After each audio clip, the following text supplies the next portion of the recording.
need help and advice. That's how I'm gonna open up this video. Yep. Yes. Through discussion with somebody close to me, I have decided that I need help deciding, and I want other people's opinions before I do anything for sure. But to preface this all, I'm just gonna say by default, I'm going to the UK anyway, unless something has been proven otherwise to me. Because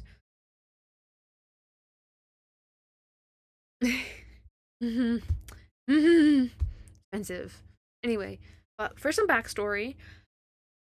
Hello, welcome if you're new. My name is Freya. I am a university student from Nebraska. Like, I was born and raised in Nebraska, but I am studying abroad in the UK. I'm back home in the States currently for the summer. Specifically, I am studying equine behavior and welfare at my dream university, Hartbury. My dream is to become a horse trainer and open up my own equine rescue. But that aside, let's get into the meat and bones, I guess. But I'm gonna try my best to keep this as unpolitical as possible. And with the current state of the world right now, and war seemingly closer, it's like, it's fine. It's fine. I haven't recorded in such a long time, so if this is a mess, I apologize. But it'll be entertaining for anybody who's really judging really hard. It's fine though, I don't care. Essentially, I am asking for advice for what I should do regarding the next school year. I'm gonna break it down a little bit and to try to stay organized as possible. As organized as possible. Our first area of business are the flights. So, as everyone is probably very aware of right now, there are more and more planes and flights crashing currently. In fact, the first time I flew to the UK, which was also my first time flying, period, the engine on one of the planes I was on turned off midair, which is fine. Planes are like designed and stuff. The coast without the engines on. It's fine, whatever. But the problem came when they tried turning that thing back on, okay? Like, there's an awful grinding, and you can just tell that the engine was very much struggling to turn back on. It's just like, okay. But everything worked out. It did turn back on. We landed safely. I was a little nervous, though. But second story time, I guess. My flight back to the States, my very first flight back here, like from the UK to the US. I don't know if that needed any clarifying, but my brain is all over the place, and I'm just gonna go with the flow. Around the same time my first flight took off, there was another British Airlines plane that caught fire on the ground. And, oh, that's nice. Luckily, I was an Irish airline, and I loved it. I loved it. My first time to go to Ireland, and I want to properly go, like, one day. I loved it. I think the only reason why I loved it is because of the Irish accent. I was taken aback. I'm like, I don't know why it just didn't hit me that that Dublin meant Dublin, Ireland. So, like, that was... Yeah, and I swear to you, like, when the plane landed and somebody was watching Markiplier, and then I heard Jacksepticeye. It was just like, it was somebody behind me too. I was just so happy. That was great. But, back on topic, like, this is the same person that sparks up this conversation with anyway. Same person, like, close to me. His flight, basically, he was really close to possibly being injured or worse because of an error, which is a lot of those happening recently. But if his pilot didn't make a last minute decision, he would probably not be okay. You know? So I can pop up the news. I'm gonna find the news article and I'll pop it on screen. That was the flight he was on. Like, with all of that stuff adding up, is like, is the risk of flight worth it? Because what I've heard, it's only getting worse, and like, this is great, ain't it? Anyway, next section, because I'm just gonna ramble all video. Now for the next part, and I don't want people to think I'm going to preface this. I don't want people to think I'm getting fear-mongered, because I'm not. I'm just looking at everything that's happening right now, like the trends and stuff, and I have a couple of other people weighing in on it, a couple of them British. I think that's all I have to say. Because, yeah. Yeah. They keep their head. At least my friends do. My British friends do. But, okay, so I'm not getting fear-mongered, but hypothetically, if there is a war to break out, and being in the UK isn't the same place as we have seen from previous wars, unless I'm just overthinking that, which I probably am, I wouldn't be surprised, but being in the UK isn't the safest place to be versus the United States. The United States is far away from any potential enemies, while the UK is far closer.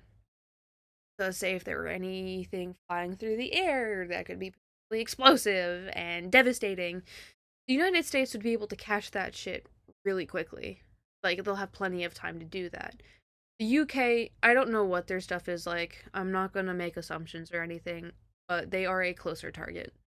So it's like, if a war were to break out, I'm kind of in a more dangerous area for that. But who knows? I'm not thinking too hard on it, honestly. I'm just not gonna think too hard on it because, yeah. Anyway, now to Now to step away from the heavy nature of what I just talked about, which I probably made it sound a lot more lighthearted than it probably should be, but I don't care. This is for my mental health too. Anyway, there are a bunch of other small factors in play. Yeah, okay, smaller things. So finances. I'm not gonna go into detail about all of the loans and stuff that were pulled out. I feel so bad for my mom. Parent loan. I feel so bad.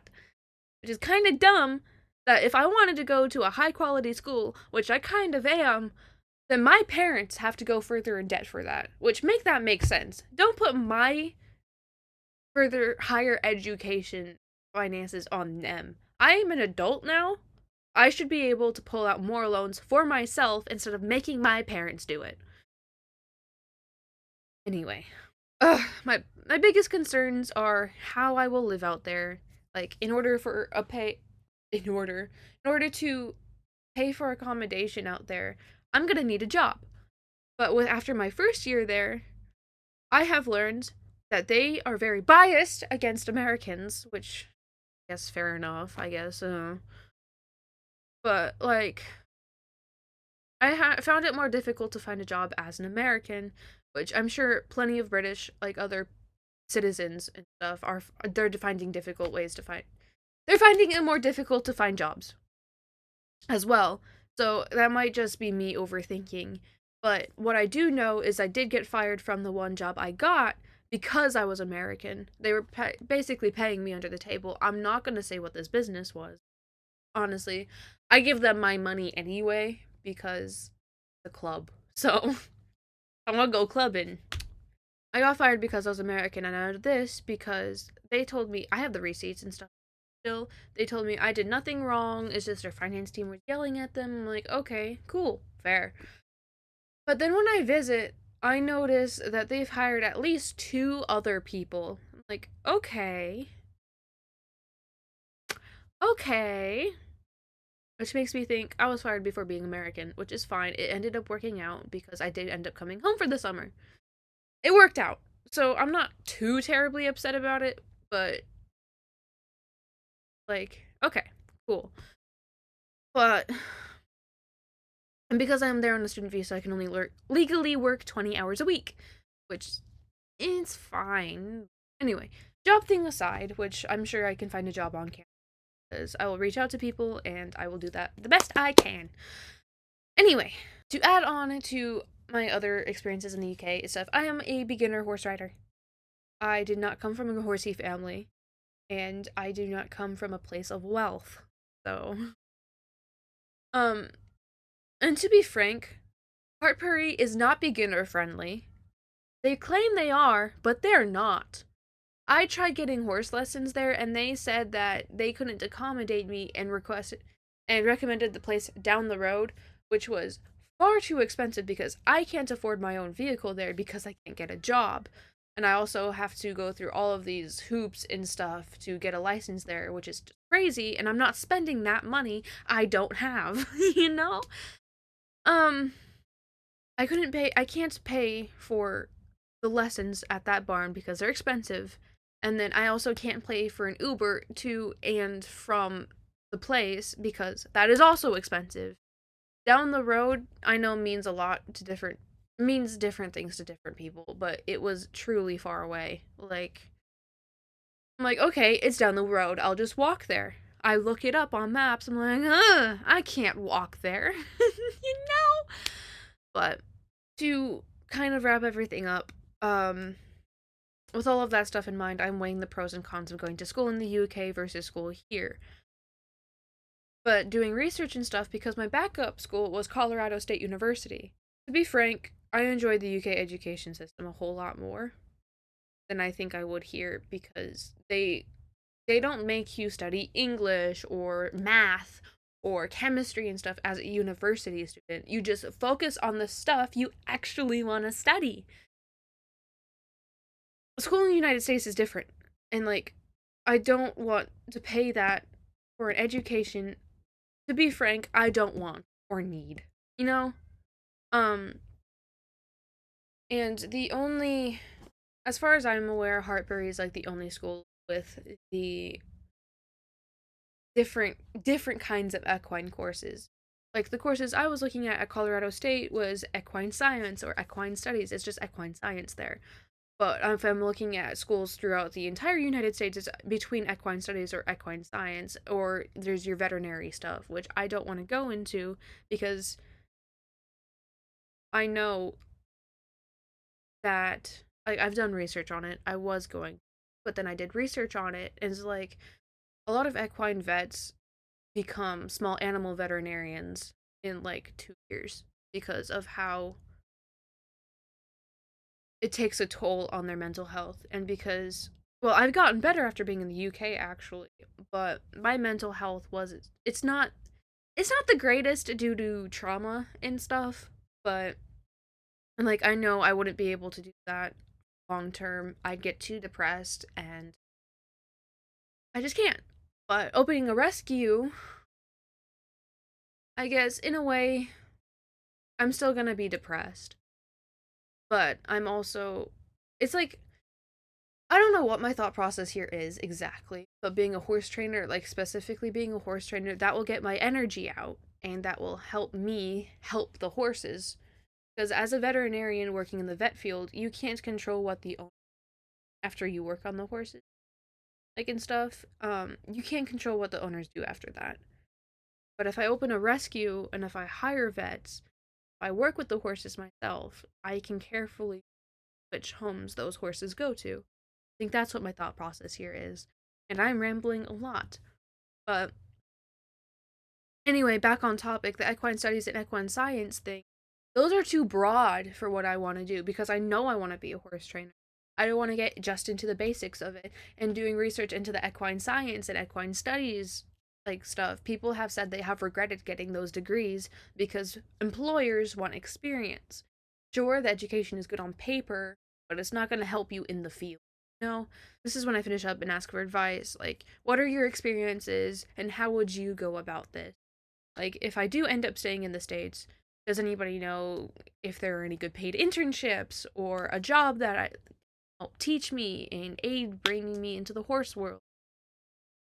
But I want your guys' thoughts too, and I am welcome to anything, literally anything. Just I need advice, and I want to know what other people would do in this. So thank you so much for your time and watching this video. I know it was kind of long and rambly, but I hope you guys have a good rest of your time zone. Thank you so much for watching. I appreciate you.